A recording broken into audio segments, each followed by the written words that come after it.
quick legal moment before we get too deep.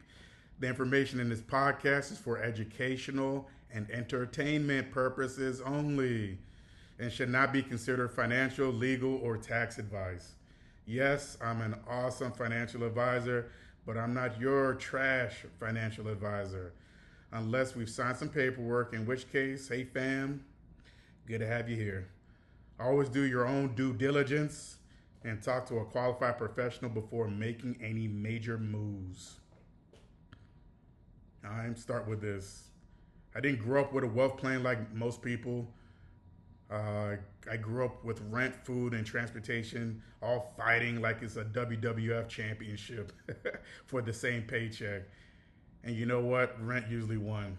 And usually won with a stone cold stunner back in the day. If you ever looked at your six-figure salary and wondered why you're still living paycheck to paycheck, yeah, pull up a chair. You're in the right place. Welcome to the Financial Engineer Podcast, where we blend money, culture, and systems thinking to help first-gen West African professionals in STEM and healthcare build generational wealth. Here, we don't just do dry financial lectures, we do real talk. We mix the spreadsheets with the side eye. We acknowledge that remitting money back home is not just a line item in your budget, it's tied to identity, obligation, and most importantly, love. And we talk about the hard stuff without pretending like it's easy. I'm your host, Chukwudi Orai. Most people just call me Chudy. Hey there. So let's start with my money story. My parents both came from Asaba in Delta State, Nigeria. They came to the US for college. My dad became a pharmacist and my mom became a teacher. Life was about survival. It wasn't about stock portfolios. Yeah, I lost my mom when I was 14. I lost my dad when I was 37. If that doesn't change how you think about time, I don't know what will. But it did teach me that you can't just plan for retirement like it's a distant fairy tale. You need to design your life so you can live now and later. Growing up, let's say there was no wealth plan. There was rent, food, and transportation, all battling for the same crown. The unspoken assumption, if you made it to America or made it in America, you became the family's retirement plan. No one said it out loud, but we knew it. You knew it. Fast forward, I go to college.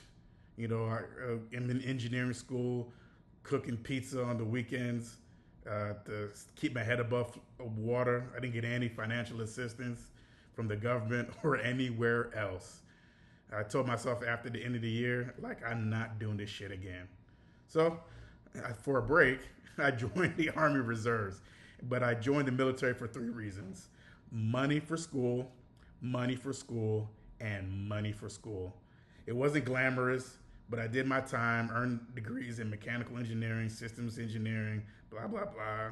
And I thought I was finally set when I had my first job. Then there was a rude awakening. My first big paycheck felt like, yeah, this is great, until I realized my expenses expanded to match it. That's when I learned the first law of broke professionals. Lifestyle creep is real. And it's coming faster you than the New York minute or whatever they say. Over time, I started shifting from just grinding to actually building systems. The kind of systems that make your money work harder than you do. And that's the key to it. I paid off debt. I started investing in real estate. I hit financial independence around 37 after major real estate acquisition. But not because I'm some genius. It's because I stopped thinking like an employee and started thinking like an engineer and designing a financial machine that could sustain me. And here's the truth. A high income is worth less if you can't keep it, grow it, and make it produce more money. Otherwise, you're just a well-dressed hamster on that damn wheel. So here's my philosophy in plain English. Kind of. Build a resilient financial system, not just a budget. Budgets are like like diets. They're restrictive and they're miserable. And systems, though, are sustainable, and that's what you need. That's what you need. Next, target financial independence as a number, not an age. Retirement is not 65. You know, it's when work becomes optional, and that could be at any age, depending on your circumstance.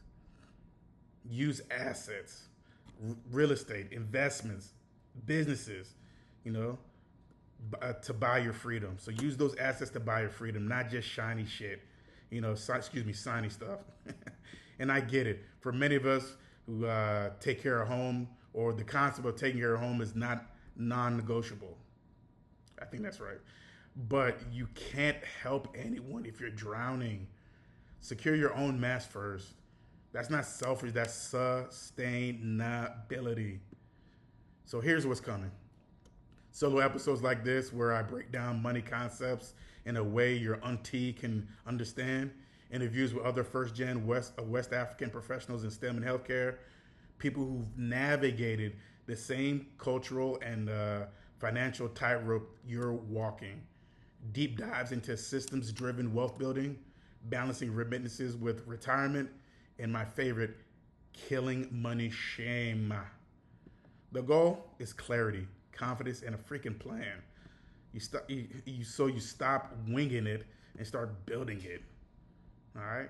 So if this hit home, subscribe so you don't miss what's next, and share this episode with that cousin or coworker who's one promotion away from thinking that they are rich.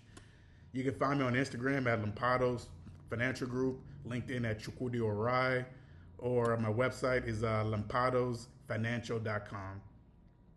That's where I'm helping first-gen pros like you engineer the wealth you deserve. In closing, you're not alone in this, man. You can rewrite your money story, and when you do, your bank account isn't the only thing that changes. Your peace changes, your options change, your life changes. So see you next episode.